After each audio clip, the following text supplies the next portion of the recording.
Time moved differently after that night. It wasn't that I stopped thinking about her. She still slipped into my mind sometimes, like a song I didn't want to remember but couldn't forget.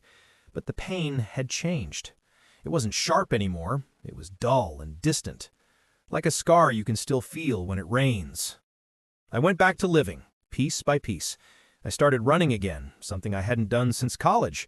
I'd wake up early, lace up my shoes, and run until the cold air burned my lungs.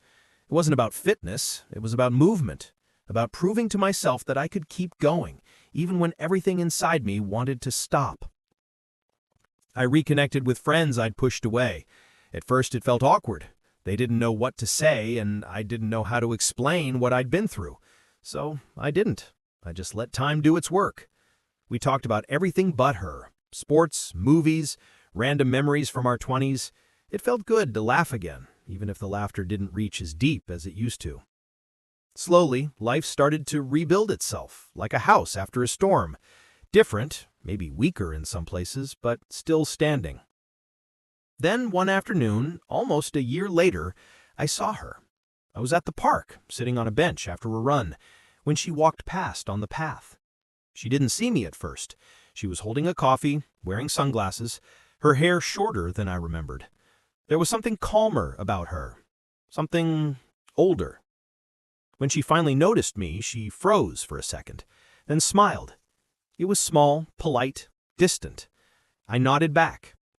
We didn't speak, didn't wave, didn't even break the silence between us. And somehow that moment said more than any conversation could. We had both moved on, just in different directions. As she walked away, I realized how much time had passed without me noticing. A whole year of rebuilding, of learning to live in the absence of what once defined me. I wasn't healed. I don't think you ever fully heal from something like that. But I was different. Stronger, quieter, more cautious with my heart. I stopped idealizing love as something pure or unbreakable.